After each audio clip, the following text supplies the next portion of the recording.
Vamos a ver, tenemos un capítulo hoy que es un capítulo delicado, fundamentalmente porque hay gente que tiene una imaginación novelera tremenda y suele ver en la Biblia lo que no está en la Biblia. De manera que hoy nos encontramos con uno de esos hermosos capítulos. Contexto del capítulo. Como vimos la semana pasada, la iglesia de Tesalónica está sufriendo una persecución a manos de los judíos, que vimos en su día en el libro de los Hechos, pero también hay una referencia en el capítulo primero, y como suele ser habitual, cada vez que hay un periodo de persecución, la gente empieza a preguntarse si la venida del Señor no estará cerca. Esto ha sucedido a lo largo de 20 siglos de historia del cristianismo. Cuando las cosas van bien, la gente no es que no se acuerde de la venida del Señor, pero bueno, parece que no es tan necesaria ni resulta algo que nos pille tan de cerca. Tampoco lo estamos pasando tan mal, la iglesia crece, los niños van a la universidad, etcétera, etcétera. Cuando de pronto hay una situación difícil, es muy habitual a lo largo de la historia que efectivamente la gente se plantee que la venida del Señor puede estar cerca. Y a la gente de Tesalónica le pasaba eso.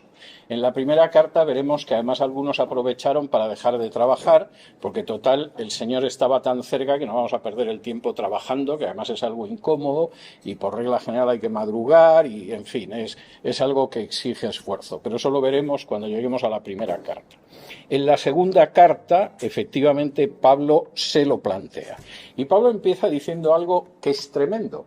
Y es que la gente no se deje enloquecer por ello. Capítulo 2, versículos 1 y 2 dice: pero con respecto a la venida de nuestro Señor Jesucristo y nuestra reunión con Él, os rogamos, hermanos, que no os dejéis mover fácilmente de vuestro modo de pensar, ni os conturbéis ni por espíritu, ni por palabra, ni por carta como si fuera nuestra, en el sentido de que el día del Señor está cerca. La Reina Valera suele suavizar bastante algunas palabras y aquí donde traduce no os dejéis mover fácilmente, en realidad el término griego es muy fuerte. Es casi se podría traducir no os dejéis enloquecer fácilmente. Ojo que con eso de que el Señor está cerca, hay gente que se excita tanto, se conmueve tanto, que se vuelven locos. No caigáis en eso. Y no os dejéis engañar en ese sentido, ni por palabra, ni porque alguien lo predique, ni por espíritu, porque supuestamente el espíritu se manifiesta en medio de la congregación diciéndolo, ni por una carta como si fuera nuestra.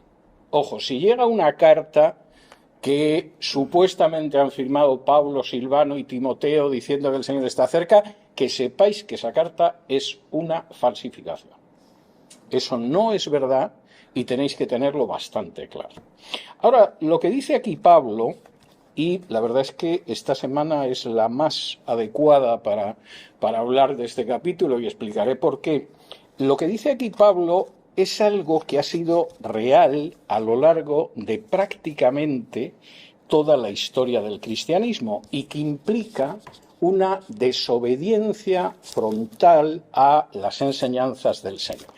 Si me acompañan ustedes al libro de los Hechos, capítulo 1, y lo vimos en su día, en el primer estudio de Hechos, pero lo vamos a tener que repetir muchas veces, porque yo creo que es de las enseñanzas más desobedecidas del Señor a lo largo de casi 2000 años de historia del cristianismo. Si me acompañan al capítulo 1 de Hechos y versículos del 6 en adelante, dice así: entonces los que se habían reunido, los apóstoles que estaban con el Jesús resucitado, le preguntaron diciendo: Señor, ¿restaurarás el reino a Israel en este tiempo? Si esto se lo hubieran preguntado a cualquier charlatán de hoy en día, hubiera sacado un mapa escatológico, hubiera empezado a hablarles de la semana 70 en el futuro, del anticristo, en fin, de más pavadas semejantes, pero el Señor Jesús enseñaba la verdad. No charlatanería barata para engañar a ignorantes. Y la respuesta de Jesús es muy clara, versículo 7. No os toca a vosotros saber los tiempos o las sazones que el Padre puso en su sola potestad, pero recibiréis poder cuando haya venido sobre vosotros el Espíritu Santo y me seréis testigos en Jerusalén, en toda Judea, en Samaria y hasta lo último de la tierra. Primer mandato de Jesús: esto no es cosa vuestra, esto es una cuestión del Padre. Bueno, hombre, pero si pudiéramos ir orientados, que no es cosa vuestra, que no es vuestra función, que no perdáis un segundo en eso. Vuestra función es ser testigos míos cuando recibáis el poder del Espíritu Santo en Jerusalén, Judea, Samaria y hasta lo último de la tierra. Es la expansión del Evangelio. Primero, el lugar en el que estamos, Alexandria. Después, lo que esté más cerca, Virginia, Maryland, lo que pueda ser. Y después hasta donde podamos llegar, incluso enviando misioneros. Pero nuestra misión no son los tiempos y las sazones. Pues el mandato de Jesús es muy claro y hay gente que lleva desobedeciéndolo y además lo hace con entusiasmo. Pisotea totalmente la enseñanza de Jesús. Esto, la verdad es que está muy bien que lo veamos esta semana, porque esta semana, el miércoles, iba a producirse el arrebatamiento.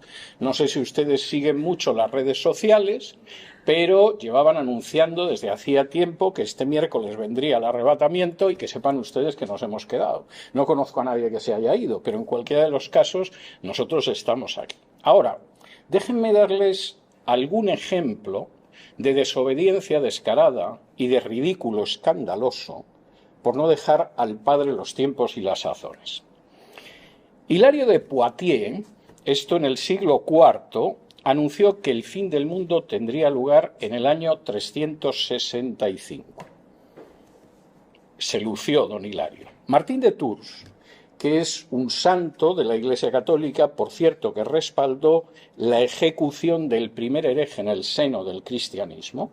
Hasta el siglo IV no se había matado a nadie porque fuera un hereje, pero en el siglo IV el cristianismo se acostó con el emperador de Roma, ya podía matar a los herejes, y mataron al primero. Y uno de los que defendió la muerte de ese hereje, español por cierto, se llamaba Prisciliano, fue Martín de Tours. Martín de Tours anunció que el fin del mundo tendría lugar antes del año 400, porque el anticristo ya había nacido y ya estaba pululando por el mundo.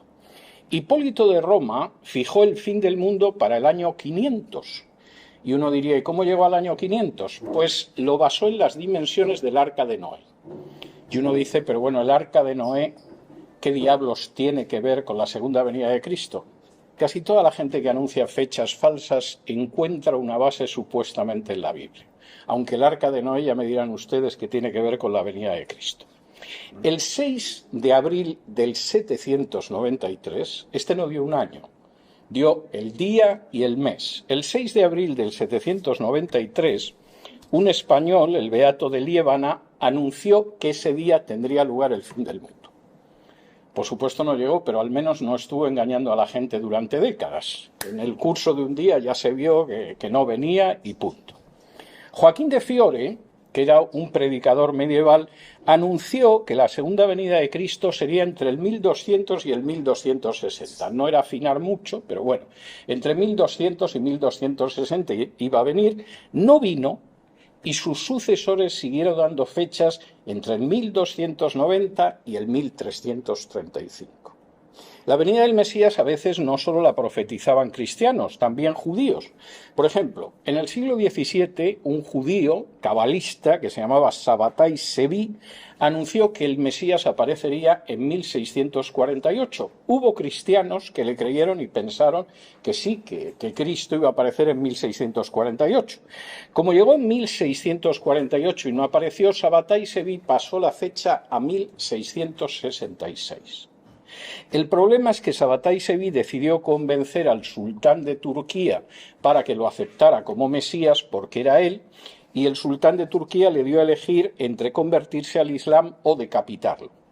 Y Sabbatai Sevi, seguramente de manera sensata, se convirtió al Islam. El cardenal Nicolás de Cusa, predijo que el fin del mundo tendría lugar entre 1700 y 1734. Otro cardenal, Pierre d'Ailly, anunció no el fin del mundo, pero sí la llegada del anticristo para 1789. Vamos a acercarnos a un territorio más próximo al nuestro. El predicador adventista William Miller anunció que la venida de Cristo tendría lugar el 28 de abril de 1843, aquí en Estados Unidos. La base supuestamente era el libro de Daniel. El libro de Daniel es uno de los libros más maltratados por charlatanes escatológicos a lo largo de la historia. El 28 de abril, como ustedes pueden imaginarse, no vino Cristo. Y William Miller pasó la fecha al 31 de diciembre de 1843 y tampoco vino Cristo. De manera que la retrasó hasta el 21 de marzo de 1844.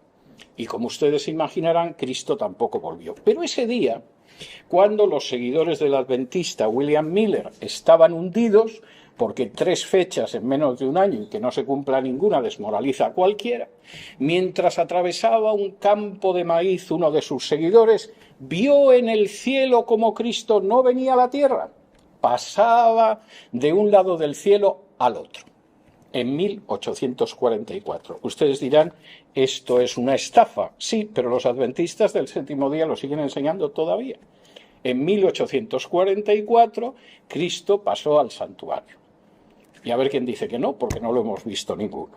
No crean que lo del adventismo acabó ahí, porque claro, si tú puedes engañar a la gente dando 3 fechas del fin del mundo y todavía te siguen, y te siguen más, ¿a quién no se le ocurre pensar que es un negocio lucrativo? Y un personaje que se llamaba Charles Taze Russell se dedicó también a anunciar el fin del mundo. Lo anunció para 1874.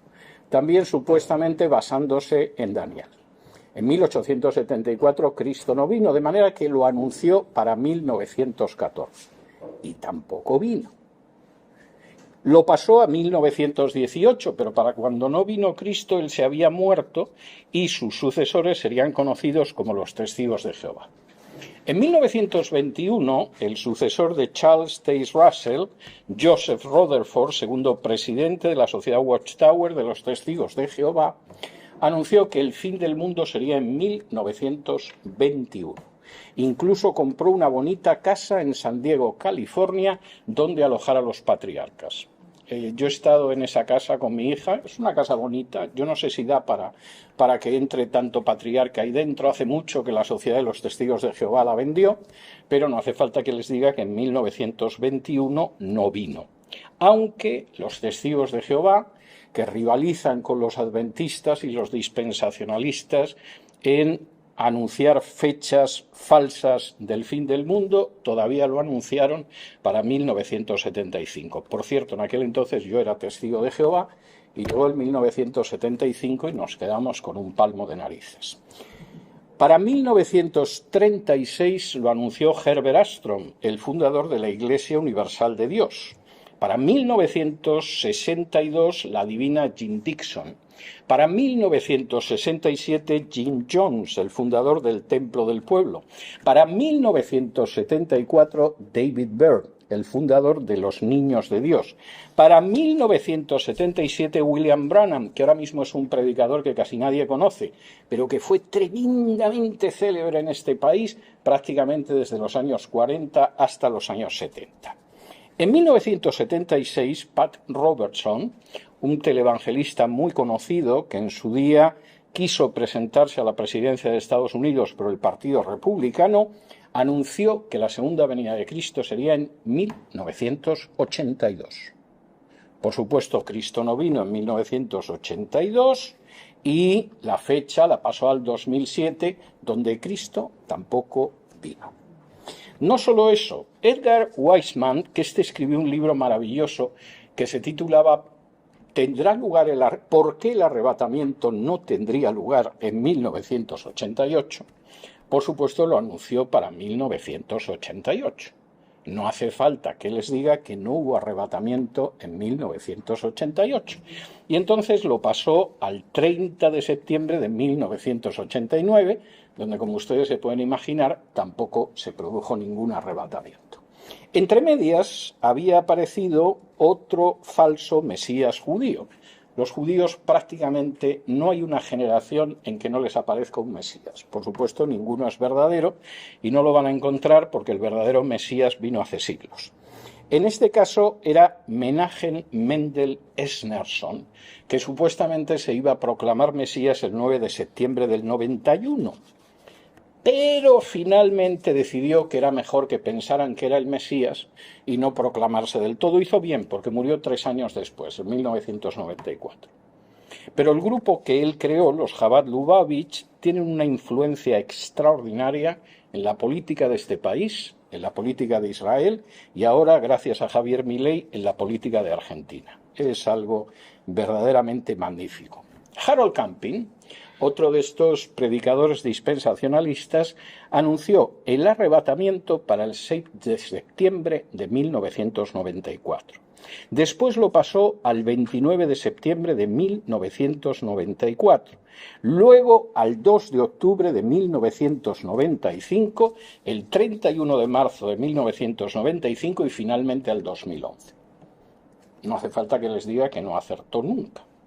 Todavía peor fue cuando el dispensacionalista y sionista Hal Lindsey, autor de un libro muy popular pero absolutamente ridículo que se llama La agonía del gran planeta Tierra, nos anunció que en los años 80 iba a ser el arrebatamiento. Yo era una persona que se había convertido al Señor apenas hacía unos meses, cuando el anciano que me bautizó en mi iglesia en una exposición habló del libro de Lindsey y dijo: no merece la pena. Los textos de la Biblia están cogidos por los pelos, dice unos disparates tremendos. Y yo me acerqué a él y le pedí que me prestara el libro y me lo prestó. Encantado de prestármelo. Cuando lo leí vi que había sido muy caritativo a la hora de hablar de este charlatán, al que algunos definen como una persona que no ha acertado una sola profecía en 50 años y pretende hacernos creer que ha acertado todas. Pero si quieren ver todos los disparates que habitualmente se cuentan sobre el fin del mundo, el arrebatamiento, están en Hal Lindsey. Aunque han pasado 50 años y el arrebatamiento que él anunció para los 80 no se ha producido. Pasó lo mismo con James Gordon Lindsay, que lo anunció para antes del 2000, para Jerry Falwell, otro televangelista que habló del juicio de Dios para el año 2000, y por supuesto para los dispensacionalistas Tim LaHaye y Jerry Jenkins, que han escrito una serie de novelas de escatología ficción que se llaman Dejados atrás y que dijeron que el año 2000 iba a aparecer el anticristo. A medida que se iba acercando el año 2000, fueron cambiando de opinión y, por supuesto, no hace falta que les diga que no apareció en el año 2000. Ya en el colmo, y por citarles los dos últimos casos, que son muy divertidos o muy para echarse a llorar, el dispensacionalista y ultrasionista John Hagee, que pastorea una mega iglesia en Texas, en el año 2014 y 2015 nos aseguró que iba a venir el arrebatamiento. ¿Por qué? Porque había lunas de sangre. Y cualquiera que haya leído la Biblia diría: ¿qué tiene que ver el arrebatamiento con que haya un fenómeno que son las lunas de sangre? La luna se pone roja. No tiene absolutamente nada que ver, pero si eres un ignorante, te lo crees. Y efectivamente, entre el 2014 y el 2015, John Hagee lo dijo. Por cierto, a esas alturas ya decía que los judíos no tenían que creer en Jesús para salvarse, porque Dios tiene un pacto con todo el mundo y otro pacto con los judíos. Y todos los pueblos tienen que creer en Jesús para salvarse, pero a los judíos no les hace falta. Esto es una herejía gravísima. Lo del ridículo de las lunas de sangre, que repitió mucha gente y sigue estando en Internet, pues evidentemente lo pueden ver tranquilamente. Ha habido otros anuncios peores. Por ejemplo, la gente como Gille Ávila, y no solo Gille Ávila, que habían decidido que el arrebatamiento se iba a producir a una generación de la fundación del Estado de Israel. Esto es un disparate, no está en ningún sitio en la Biblia. y además calcularon la generación como 70 u 80 años, lo cual es antibíblico, porque la Biblia las generaciones siempre las marca por 40 años. De manera que tomando 1948, que es la fecha de la fundación del Estado moderno de Israel, y sumándole 70 años, y quitándole 7 de la última semana de Daniel, pues supuestamente muy a principios de este siglo tendría que haberse producido el arrebatamiento. No se ha producido. Y entonces dijeron, bueno, pero como el Salmo dice que puede ser 70, 80 años, añadámosle 10 años más. Y 10 años después volvieron a hacer el ridículo.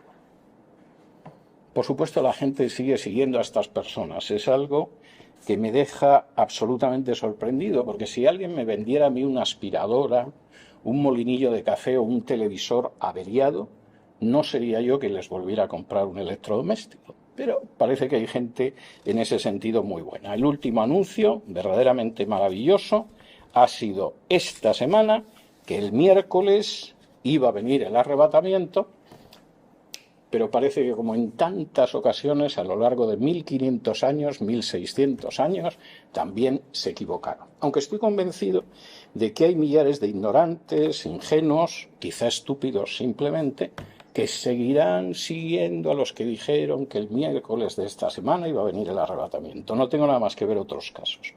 Y por caridad no voy a mencionar más. Por caridad hacia los charlatanes y hacia ustedes, que tampoco tienen por qué estar escuchando toda la cantidad de pánfilos, necios y charlatanes que han ido anunciando de manera fallida el arrebatamiento y la segunda venida. Pablo establece, después de decir que no enloquezcáis aquí con que la venida del Señor está cerca, si se levanta alguien en la iglesia y dice que le mueve el espíritu y que el Señor está cerca, os llega una carta que supuestamente es una carta mía, o alguien lo predica, no le hagáis ni caso, ni caso. Bueno, pero es que se levantó en la congregación y dijo, el Espíritu me ha dicho que el Señor está cerca. Preparaos, pueblo mío. Pues es un loco, es un sinvergüenza o es un charlatán. Ni caso. Bueno, pero es que ha llegado uno y ha dicho que aquí tengo yo una carta del apóstol. Yo no he escrito esa carta. Que vaya a engañar a su mamá. Y Pablo dice, hay dos cosas que se van a producir antes de la segunda venida. Y si no se producen, olvidaos de ello. Versículo 3. Nadie os engañe en ninguna manera, porque no vendrá sin que antes venga la apostasía y se manifieste el hombre de pecado, el hijo de perdición. Hay dos cosas previas que efectivamente, sin que eso aparezca, Cristo no va a venir. Y casi parece que está preguntando a los tesalonicenses, ¿ha venido la apostasía entre vosotros? Si sois unas fieras testificando y aguantando la persecución. ¿Ha aparecido el hombre de pecado, el hijo de perdición? No. Pues entonces no os dejéis engañar como bobos, porque eso tiene que aparecer antes. Ahora, ¿quién es? Y aquí entramos en otra de estas cuestiones que desde luego para escribir novelas no está mal. ¿Quién es el hombre de pecado, el hijo de perdición? Que como dice a partir del versículo 4, el cual se opone y se levanta contra todo lo que se llama Dios o es objeto de culto, tanto que se sienta en el templo de Dios, no que se sentará, que se sienta en el templo de Dios como Dios, haciéndose pasar por Dios. ¿No os acordáis que cuando yo estaba todavía con vosotros os decía esto? Y ahora vosotros sabéis lo que lo detiene a fin de que a su debido tiempo se manifieste. Porque ya está en acción el misterio de la iniquidad. Solo que hay quien al presente lo detiene hasta que él, a su vez, sea quitado de en medio. Y entonces se manifestará aquel inicuo a quien el Señor matará con el espíritu de su boca y destruirá con el resplandor de su venida. Inicuo cuyo advenimiento es por obra de Satanás, con gran poder y señales y prodigios mentirosos, y con todo engaño de iniquidad para los que se pierden, por cuanto no recibieron el amor de la verdad para ser salvos. Por esto, Dios les envía un poder engañoso para que crean la mentira, a fin de que sean condenados todos los que no creyeron a la verdad, sino que se complacieron en la injusticia. ¿Quién es el hombre de pecado, el hijo de perdición? Desde el siglo XIX, no antes, desde el siglo XIX, se ha extendido la interpretación de que el hombre de pecado, el hijo de perdición, es el anticristo, entendiendo como el anticristo a una especie de dictador de alcance planetario que aparecerá inmediatamente antes de la segunda venida. Esta es una interpretación muy popular. El problema es que históricamente es muy reciente y sobre todo encaja muy mal con lo que ha creído el cristianismo a lo largo de los siglos. Voy a intentar explicar por qué esa interpretación es complicada. Primero, en el Nuevo Testamento solo se habla 3 veces del anticristo, y las vamos a ver. Ninguna de ellas es un dictador de alcance universal que va a venir en el futuro, ni una sola. Y no aparece nada más que 3 veces. Y las 3 veces lo utiliza Juan. Vamos a verlas. Vamos a ir a Primera de Juan, capítulo 2.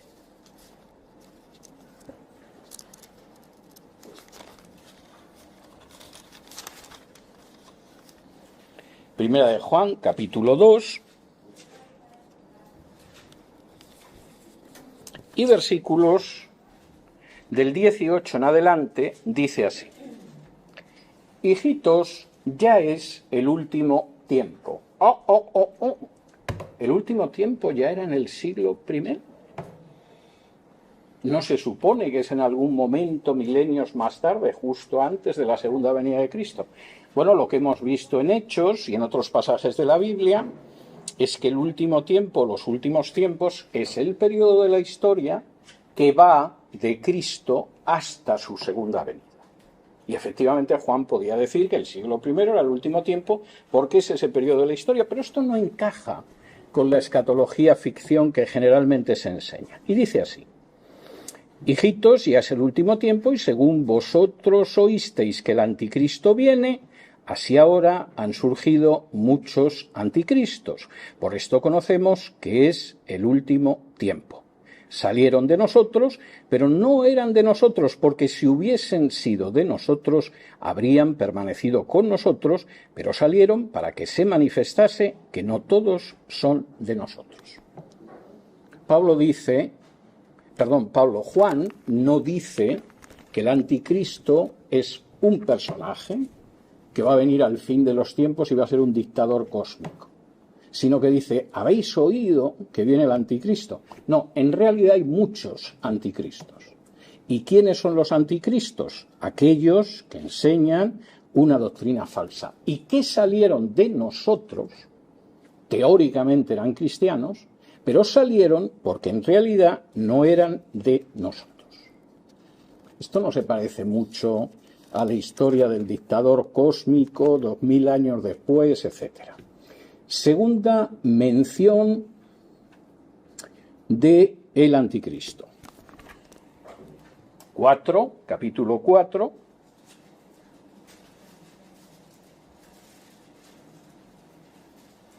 Y fíjense, porque de nuevo la afirmación es curiosa. Capítulo 4, versículos del 1 en adelante. Amados, no creáis a todo espíritu, sino probad los espíritus si son de Dios, porque muchos falsos profetas han salido por el mundo. En esto conoced el Espíritu de Dios. Todo espíritu que confiesa que Jesucristo ha venido en carne es de Dios.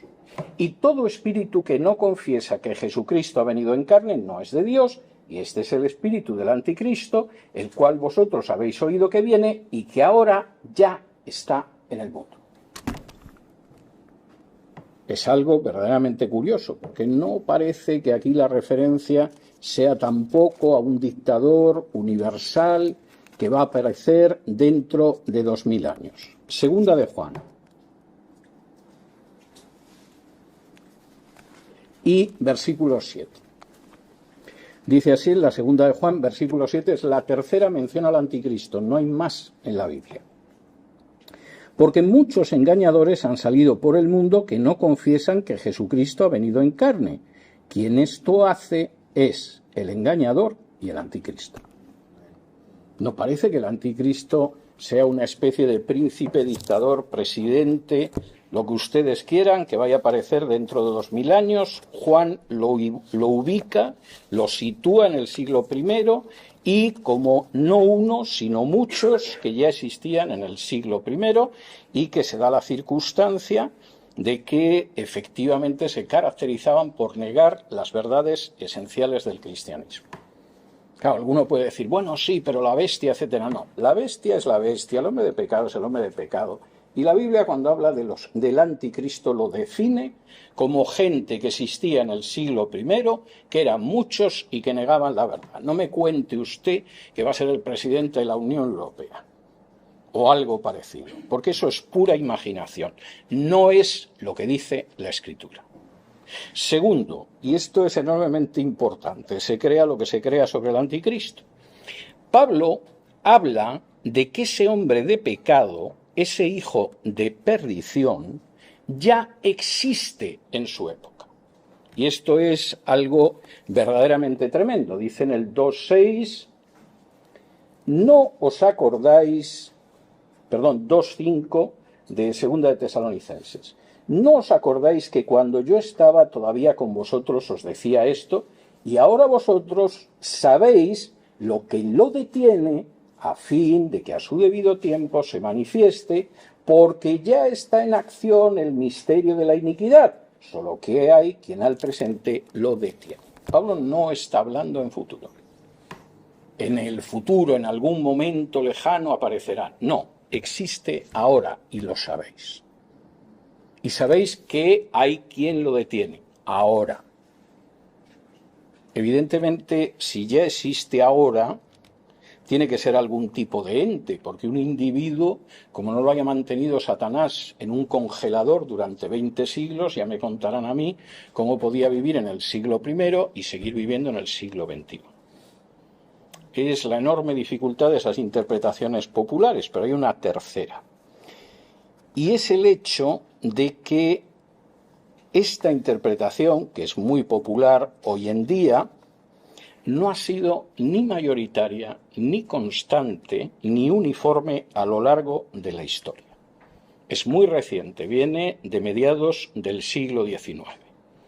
Bueno, ¿y quién es el hombre de pecado entonces? Les voy a comentar lo que ha creído los cristianos bíblicos a lo largo de siglos acerca de quién es el hombre de pecado, hasta que a alguien se le ocurrió que tenía que ser alguien que aparecería en el futuro como dictador planetario, y Hal Lindsey además decidió que iba a ser la Unión Europea. Bueno, todavía no existía la Unión Europea, el mercado común europeo. Lo de Hal Lindsey es divertidísimo. En un momento determinado de la historia no hay nada más que villanos, que son los europeos, los rusos y los chinos. Estados Unidos desaparece de la historia. No sabemos si es que todo Estados Unidos es arrebatado o qué, pero es curiosa la expresión. O sea, los malos son fundamentalmente europeos, chinos y rusos, y luego además los africanos y los árabes. Y la única bondad está en el Estado de Israel, que tiene una capacidad para matar civiles que efectivamente testifica de su inmensa santidad, según este tipo de escatología. ¿Qué es lo que han pensado a lo largo de la mayor parte de la historia los creyentes bíblicos que era el hombre de pecado, el hijo de la perdición, que ya existía en la época de Pablo, pero que se veía contenido y en algún momento se iba a manifestar con prodigios? Bueno, de entrada, capítulo 2 y versículo 4, cuando aquí traduce: el cual se opone y se levanta contra todo lo que se llama Dios o es objeto de culto, tanto que se sienta en el templo de Dios como Dios, haciéndose pasar por Dios. Lo que aquí se traduce como haciéndose pasar, en realidad habría que traducir como acreditándose. Es decir, es un personaje, una institución, que lejos de recibir la acreditación de Dios, como la recibió Jesús el Mesías en el bautismo, en que Dios, y el Nuevo Testamento griego utiliza este verbo, en que el Padre acreditó a Jesús como su Hijo ante todos, este es un personaje que se acredita a sí mismo.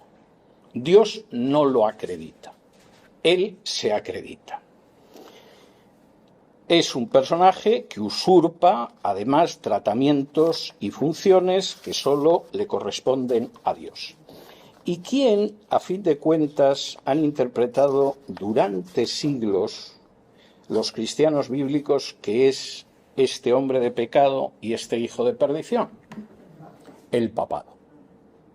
¿Y por qué el papado? Bueno, fíjense ustedes, porque esto es algo que no es tan difícil de ver. Por supuesto, el papado implica una apostasía de la enseñanza del cristianismo del Nuevo Testamento, pero además es que durante la Edad Media los reformadores vieron, los movimientos de reforma bíblica, como los valdenses, vieron que el hombre de pecado era el papado. La reforma del siglo XVI lo identificó igual, por varias razones. Porque el hombre de pecado, el hijo de la perdición, sustituye a Dios y se acredita a sí mismo como si fuera Dios. Y el Papa hace eso. Si ustedes salen a la calle y se encuentran con un católico y le preguntan quién es la cabeza de la Iglesia Católica, ¿quién les diría que es? El Papa. Pero ¿quién es la cabeza de la Iglesia en la Biblia? Cristo. Luego hay alguien que ha decidido que o la Iglesia tiene dos cabezas o ha sustituido a la verdadera cabeza. Se acredita a sí mismo sustituyendo a Dios. Si ustedes salieran a la calle y le preguntaran a algún católico quién es el sumo pontífice, ¿quién les diría que es? El Papa. Pero ¿quién dice, por ejemplo, la carta a los hebreos que es el sumo sacerdote y no hay otro, a diferencia de lo que pasaba en el antiguo pacto? Cristo. Luego el Papa, de nuevo, vuelve a sustituir a Cristo. Si ustedes salen y le preguntan a un católico en la calle quién es la roca sobre la que se levanta la Iglesia, ¿quién les diría que es? Pedro y luego sus sucesores en Roma, los papas. Pero ¿quién es la roca sobre la que se levanta la Iglesia según el propio Pedro en el libro de los Hechos? Cristo. Y ahora una más. Si a ustedes les preguntaran, esta vez a ustedes, ¿quién es el único nombre bajo el cielo dado a los hombres por el que podemos ser salvos? ¿Quién dirían que es? Jesucristo. Bien. El Papa Bonifacio VIII, de acuerdo a la bula Unam Sanctam del año 1302, definió como dogma de fe que nadie puede salvarse si no se somete al Papa. De manera que cuando los valientes valdenses o los valientes anabautistas o los valientes reformados decían que el Papa era el hombre de perdición, el hijo de perdición, el hombre de pecado, seguramente no se equivocaban. Porque es la única institución cuya cabeza efectivamente se ha ido manteniendo siglo tras siglo, afirmando de sí misma, acreditándose a sí misma, con cosas que solo le corresponden a Cristo. Pero en el mundo en el que vivimos tan ecuménico y donde a fin de cuentas los católicos no son tan distintos, son una denominación, mejor creer que va a aparecer un dictador en Europa en algún momento, en Bruselas, en fin. En Europa aparece gente repugnante a lo largo de la historia y por supuesto ahora, pero toda esta fábula que cuenta el dispensacionalismo y la escatología ficción es discutible. Bueno, ¿y quién impide que apareciera ese personaje? ¿Quién es el katéjon, que es la palabra en griego, que ahora impide? No dice, bueno, cuando aparezca en el futuro va a haber alguien que lo impida. No, ya existe y ahora está impidiendo que aparezca. No. Porque el Espíritu Santo sigue con nosotros y va a seguir. Y el Papa ha aparecido con Espíritu Santo y todo. Es más, los que pretenden que en un momento determinado va a desaparecer el Espíritu Santo y va a venir la gran tribulación, tendrán que explicarnos cómo la gente se va a dedicar a predicar el Evangelio durante esa gran tribulación sin el Espíritu Santo. Sería la primera vez a lo largo de la historia, es un disparate. El Imperio Romano. ¿Por qué el Imperio Romano? Vamos a ver. Primero, Pablo se guarda mucho de decir quién es el katéjon, quién es el que impide que se manifieste.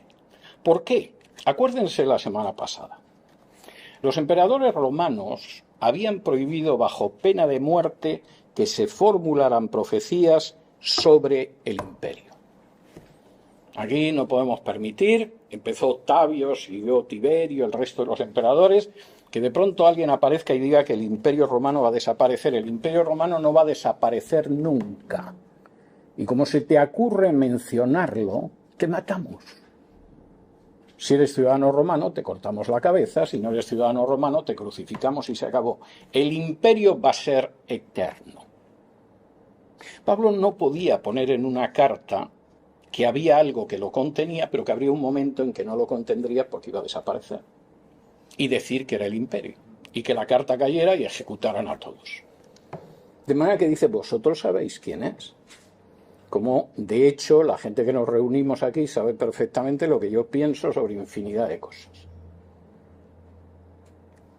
No hay nada que yo diga aquí que no pueda poner por escrito, pero supongamos que hubiera alguna que fuera peligrosa, no la pondría por escrito, aunque podría comentarla a mis hermanos. Y Pablo dice, efectivamente va a desaparecer y entonces esto se va a manifestar. ¿Cuándo se manifiesta de manera salvaje y creciente el papado? Cuando desaparece el Imperio Romano. La desaparición del Imperio Romano le permite al obispo de Roma apoderarse de todo lo que era el imperio. Es más, la propia división de la Iglesia Católica es una, no me voy a entretener en esto, aunque es muy interesante, es una división copiada del Imperio Romano. El término diócesis dentro de la Iglesia Católica es el término de división administrativa del Imperio Romano. Copiaron todo. Y Pablo dice, cuando desaparezca el catejón, esto va a aparecer. ¿Y cómo va a aparecer? ¡Oh! Esto es tremendamente interesante, cómo va a aparecer, porque dice lo siguiente. Dice, versículo 7, ya está en acción el misterio de la iniquidad. Esto no es para dentro de 2000 años, ya está en acción. Solo que hay quien al presente lo detiene hasta que él, a su vez, sea quitado de en medio. Y entonces se manifestará aquel inicuo, a quien el Señor matará con el espíritu de su boca y destruirá con el resplandor de su venida. Inicuo, cuyo advenimiento es por obra de Satanás, con gran poder y señales y prodigios mentirosos, y con todo engaño de iniquidad para los que se pierden, por cuanto no recibieron el amor de la verdad para ser salvos. ¿Cómo se va a manifestar ese sistema? Con poder, señales y prodigios mentirosos. ¿Ustedes creen realmente que la gente que va a la Virgen de Lourdes se cura? ¿O son prodigios mentirosos? ¿Ustedes creen que los que pretenden que la Virgen de Fátima los ha sanado, se han sanado, o ahí lo que tenemos son señales y prodigios mentirosos? Y eso ha sido a lo largo de más de 1500 años de historia y, por supuesto, con gran poder. El poder de la Iglesia Católica se ha reducido mucho en las últimas décadas, pero durante siglos han enviado a la hoguera a quien querían, han torturado a quien le parecía y han obligado a los verdaderos creyentes bíblicos a esconderse si querían salvar la vida. Y como dice el versículo 10, esto lo han hecho con todo engaño de iniquidad. Pero ojo, el engaño de iniquidad ha funcionado para los que se pierden por cuanto no recibieron el amor de la verdad para ser salvos. Yo no tengo la menor duda, porque lo he visto a lo largo de mi vida en infinidad de ocasiones, que cuando la gente ama la verdad y contrasta la enseñanza del papado con la Biblia, esa persona sale de la Iglesia Católica, recibe a Jesús y es salvo. He visto gente, por ejemplo, en un momento determinado en Hispanoamérica, era muy divertido, que en algún momento empezó a interesarse por la Biblia, en la renovación carismática católica, pero en el momento en el que empezó a estudiar la Biblia con un poco de profundidad, se marchó de la Iglesia Católica. He conocido a algún anciano de la renovación carismática católica que me decía, con la Biblia en la mano no me aguanta ni uno solo de los 7 sacramentos católicos. Y tenía razón. Y lo que dice Pablo en este sentido es muy claro, pero al mismo tiempo dice algo tremendo. Versículo 8, el Señor lo matará con el espíritu de su boca y lo destruirá con el resplandor de su venida. La palabra que aquí traduce la Reina Valera como matarán no es exacta. Es una palabra que hace referencia a una destrucción paulatina, a una erosión, a un desgaste. Es como cuando el agua da con la roca y va haciendo un agujero en la roca poco a poco hasta que la roca se convierte en polvo. Es igual que la idea del viento que choca contra un muro o contra una columna y puede tardar mucho, pero va erosionándola hasta que acaba con ella. Y la palabra de su boca, claro, estos que son imaginativos y hablan del espíritu de su boca, pues piensan que en un momento determinado Jesús se le aparece al dictador planetario, lanza así fuego de su boca como si fuera un dragón y lo reduce a cenizas. Pero no es eso lo que está diciendo. Lo que está diciendo es que ese hombre de pecado y ese hijo de perdición va a ir perdiendo constantemente su poder frente al espíritu de la boca de Dios, que es la palabra de Dios. Y es verdad que donde la palabra de Dios ha entrado, el retroceso de la Iglesia Católica ha sido espectacular. No hay nada más que mirar Hispanoamérica en las últimas décadas. Y de ahí la insistencia en perseguir la palabra de Dios. El espíritu de la boca del Señor, la palabra de Dios, tiene un efecto corrosivo sobre el hombre de pecado y sobre el hijo de perdición. Seguirá existiendo cuando venga Cristo. Pero la venida de Cristo, como dice aquí, será el final, porque entonces se producirá la destrucción absoluta con el simple resplandor de su mentira. Y es tremendo lo que a continuación dice aquí Pablo, versículo 11 y 12. Como no recibieron el amor de la verdad para salvarse, como no quisieron amar la verdad para ser salvos, prefirieron aferrarse a sus imágenes, a su idolatría, a su sumisión a la jerarquía eclesiástica, a las tradiciones. La verdad no les importaba tanto como sus tradiciones. Versículo 11. Por esto Dios les envía un poder engañoso para que crean la mentira. No dice les enviará dentro de 2000 años para que crean en un dictador cósmico. Ahora mismo les envía un poder engañoso para que crean la mentira, a fin de que sean condenados todos los que no creyeron a la verdad, sino que se complacieron en la injusticia. Podías haber creído en la verdad y salvarte, pero preferiste arrodillarte delante de una imagen de metal o de barro o de madera, porque eso es lo que se había hecho en casa siempre. Podrías haber conocido la acción del perdón de Dios a través de Jesús, pero preferiste arrodillarte delante de un clérigo que supuestamente te absuelve de tus pecados. Podrías haber sentido lo que es hablar directamente con Dios a través de su Hijo Jesús, pero preferiste inclinarte ante legiones y legiones de santos, de vírgenes y de ángeles que supuestamente te acortan el camino hacia Dios. Y como te complaciste en lo que no eras justo, y además no creísteis en la verdad, el fruto es la condenación. Ahora lo que dice a continuación Pablo es tremendo, versículo 13. Pero, el pero es una conjunción adversativa que opone todo lo anterior con otra cosa. Esto les pasa a ellos. Eso va a ir todavía de mal en peor. Pero nosotros debemos dar siempre gracias a Dios respecto a vosotros, hermanos amados por el Señor, de que Dios os haya escogido desde el principio para salvación, mediante la santificación por el Espíritu y la fe en la verdad, a lo cual os llamó mediante nuestro Evangelio para alcanzar la gloria de nuestro Señor Jesucristo. Esa es la desgracia de los que han preferido la injusticia a la verdad, de los que no han querido aceptar el mensaje de verdad y han preferido un poder engañoso de las tinieblas. No es vuestro caso. Y damos gracias a Dios porque os eligió desde el principio para salvación, mediante la santificación por el Espíritu y la fe en la verdad, a la que os llamó por medio de nuestro Evangelio. Y Pablo no se queda aquí. Damos gracias a Dios, pero esto tiene una consecuencia. Versículo 15. Así que Por lo tanto, hermanos, estad firmes y retened la doctrina que habéis aprendido, sea por palabra o por carta nuestra. No os apartéis de eso, no os dejéis engañar por los charlatanes que dicen que la venida del Señor está cerca, que han tenido una revelación espiritual, que hay una carta por ahí, etcétera. No. Estad firmes y retened la doctrina que habéis aprendido, sea por palabra o por carta nuestra. ¿Y qué pasará entonces? El mismo Jesucristo, Señor nuestro, y Dios nuestro Padre, el cual nos amó y nos dio consolación eterna y buena esperanza por gracia, conforte vuestros corazones y os confirme en toda buena palabra y obra.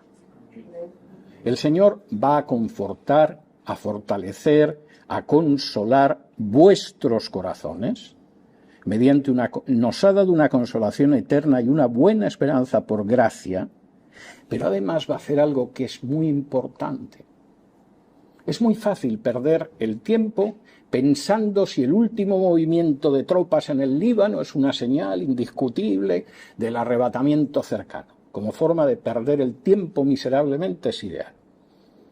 Pero Pablo dice, no habéis sido llamados a eso. El Señor os va a confirmar ¿en qué? En la especulación sobre la segunda venida de Cristo, en toda buena palabra y obra. Lo que Dios espera de nosotros es todo tipo de palabras y de obras que sean buenas. Y nos va a confirmar en eso. No va a confirmar jamás los delirios sobre el fin del mundo de cualquier charlatán que aparezca en televisión. Jamás. Cuando yo oigo que determinadas personas empiezan a decir cuál es la fecha, ya sé que esa fecha precisamente no va a ser. Porque Dios jamás confirma ni respalda a los charlatanes que hablan por presunción. Recuerdo una vez hablando con uno al que conozco personalmente y tengo hasta buen trato con él, cuando le vi en televisión diciendo que ese mes de septiembre era el arrebatamiento. Y yo pensé, ya sé cuándo puedo dar absolutamente por descontado que va a venir el arrebatamiento. Por supuesto no vino, claro. Pero Pablo dice algo muy claro. Dios, por supuesto, nos ha dado consolación y buena esperanza por gracia. Va a confortar nuestros corazones y nos va a confirmar en lo importante. ¿Y qué es lo importante? Toda buena palabra y obra. Dejemos que el Señor nos confirme en toda buena palabra y obra. Seamos sus testigos, primero en Alexandria, después en Virginia, luego hasta los últimos confines de la tierra. Y no perdamos el tiempo con los tiempos y las sazones, porque solo los conoce el Padre, y por mucho que echemos mano de las medidas del arca de Noé, o de los números en el libro de Daniel, o de la aritmética en el Apocalipsis, solo conseguiremos hacer el ridículo nosotros y traer vergüenza para el cuerpo de Cristo al comportarnos de esa manera. Nuestra misión es ser testigos y, como dice aquí, dejar que el Señor nos confirme en toda buena palabra y obra. Tenemos 3 minutos si alguien quiere hacer alguna pregunta. Sí. Tengo una duda que quisiera que me explique. En primera de Juan 4, del 2 al 3, dice: en esto conocer el Espíritu de Dios. Todo espíritu que confiesa que Jesucristo ha venido en carne es de Dios. Y todo espíritu que no confiesa que Jesucristo ha venido en carne no es de Dios. Y segunda de Juan 1:7, que usted leyó: porque muchos engañadores han salido del mundo que no confiesan que Jesucristo ha venido en carne. Quien esto hace es el engañador y el anticristo. Yo personalmente conocí gente musulmana. Sí. Ellos creen que Jesucristo vino en carne. Sí. Entonces, ¿me podría explicar a qué se refiere el espíritu que confiesa que Jesucristo ha venido en carne? ¿Que ha venido en carne como hombre? ¿O que Jesucristo es Dios? Bueno, vamos a ver. El hecho de que alguien no sea un anticristo no quiere decir que su enseñanza sea verdadera. Es decir, vamos a ver, ¿qué es lo que define claramente el ser un anticristo, no el anticristo, sino un anticristo en las cartas de Juan, que son los únicos libros del Nuevo Testamento donde aparece la palabra. El hecho de negar la realidad de Jesús el Mesías, en cualquiera de sus aspectos. Es decir, negar que efectivamente viniera en carne, como negaban algunas herejías de los primeros siglos, que decían que el cuerpo de Jesús era meramente aparente. Negar que Jesús era el Mesías, porque de ahí la insistencia en Jesucristo, es decir, Jesús como Mesías. La negación de doctrinas esenciales del cristianismo marca a esa persona como un anticristo. Ahora, uno puede no ser un anticristo y su enseñanza ser falsa. Es decir, y el caso del Islam es muy claro. El Islam cree que Jesús, por supuesto, vino en carne y cree que Jesús es el Mesías e incluso cree que Jesús es el Verbo de Dios, porque no tienen ni idea de lo que es el Verbo de Dios, como aparece en Juan 1. Seguramente no se puede calificar como anticristos a los musulmanes, pero es evidente que su teología es una teología antibíblica. Y este es el elemento. El elemento de anticristo es más grave, si se quiere, porque es gente que puede presentarse como cristiano. Y de ahí la referencia de Juan. Han surgido ya y salieron de entre nosotros porque no eran de nosotros. Han podido estar un tiempo dentro, pueden dar una apariencia de ser, incluso ahora los podemos ver y lo podemos creer, pero en realidad son anticristos. Y ahí hay un elemento que está muy relacionado con el hecho de que por lo menos tengan la apariencia de ser cristianos, que es algo que en el caso de los musulmanes no se da, aunque su teología sea penosa, porque además no pretenden ser cristianos, pretenden ser una superación incluso de la predicación de Cristo. La pregunta se dirigía más que nada, hermano, a es mi deseo saber qué significa confesar que Jesucristo ha venido en carne, puntualmente. Bien, la idea de que Jesucristo ha venido en carne implica afirmar la encarnación, pero la encarnación tiene sentido sobre la base de que había un ser que es el que ha venido en carne. Es decir, quien se ha encarnado no es nada más que el mismo Dios. Si me acompañas a Juan capítulo 1, es decir, no tiene ningún sentido decir que yo he venido en carne porque yo no existía antes y solo ha habido un ser a lo largo de la historia que ha venido en carne en un momento determinado porque existía antes.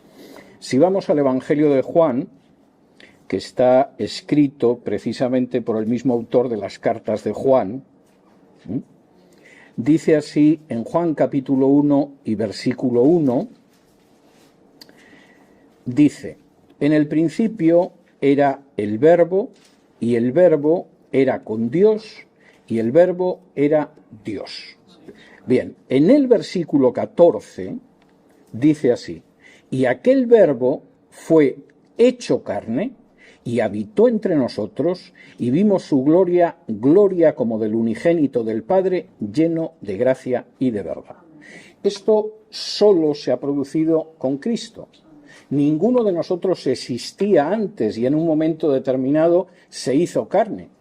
Nosotros en un momento determinado fuimos concebidos por nuestra madre y en un momento determinado nacimos, pero no veníamos de ningún sitio. La única excepción en ese sentido que ha podido venir en carne es el Verbo, que por cierto, efectivamente, porque el Verbo era con Dios y el Verbo era Dios. Y por cierto, el único autor del Nuevo Testamento que utiliza el término Verbo es Juan. Y lo utiliza aquí, lo utiliza en las cartas y lo utiliza en el Apocalipsis. El término Verbo, voy a acabar con esto porque me conozco y puedo extenderme mucho. El término Verbo, lo que aquí se traduce verbo, en griego es logos, es la traducción al griego de la palabra aramea menra. La palabra aramea menra es la palabra para designar a Jehová en los Targumín en arameo. Voy a intentar explicar esto de manera muy sencilla y muy rápida. En la época de Jesús había ya mucha gente que no conocía el hebreo. El hebreo era una lengua para utilizar en el culto, en la sinagoga, pero igual que la gente que ha conocido la misa en latín en su día, pues había gente que entendía la misa en latín y la mayoría de la gente no la entendía, repetía las fórmulas en latín, pero no lo entendía, antes del Vaticano II. Eso pasaba igual en la época de Jesús. Entonces, para poder explicar los textos en hebreo, que para la mayoría de la gente eran incomprensibles, se utilizaba una traducción al arameo, que era la lengua normal de los judíos, desde el texto hebreo. Esa traducción se llama Targum, plural Targumín. En los Targum, el tetragramaton, es decir, las 4 letras que expresan el nombre de Dios, que en unas Biblias como la Reina Valera se transcribe como Jehová, en Biblias católicas como Yahvé, ocasionalmente, se sustituía el tetragramaton por la palabra Menra. Es decir, el nombre de Dios, Jehová o Yahvé, era demasiado sagrado, pensaban, para pronunciarlo, y entonces, en vez de decir, pues por ejemplo, voz que clama en el desierto, preparad el camino a Jehová nuestro Dios, Isaías 40, versículos del 1 al 3, decía, voz que clama en el desierto, preparad el camino a Menra nuestro Dios. Igual que en muchas Biblias, sobre todo en inglés, en vez de venir Jehová, pone el Señor. Ellos lo sustituían por Menra. Esa palabra la toma Juan al inicio de su Evangelio. Y cualquiera que lo leyera en griego se daba cuenta de lo que estaba hablando. En el principio existía la Menra. Y la Menra estaba con Dios. Y la Menra, claro que era Dios. Era Jehová. Y esa Menra se hizo carne y habitó entre nosotros.